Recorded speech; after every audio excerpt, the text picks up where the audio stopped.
Hei, și da, am făcut rânduța mea de dimineață. Acum stau în cameră la părinți, sper că se vede bine, dar din câte văd aici pe ecran, se vede foarte, foarte bine. Dacă vă trageți acelea din spatele meu, sunt niște perii foarte drăguțe cu floricele. Da. Mă stau în pat, așa, am întins. Cred că o să mă uit la televizor, cred că îl pornesc, da.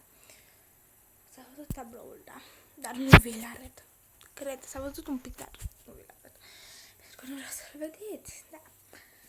Și o să îmi schimb locul unde stau, că perile astea nu te dormite de recoș și destul de confortabile, da.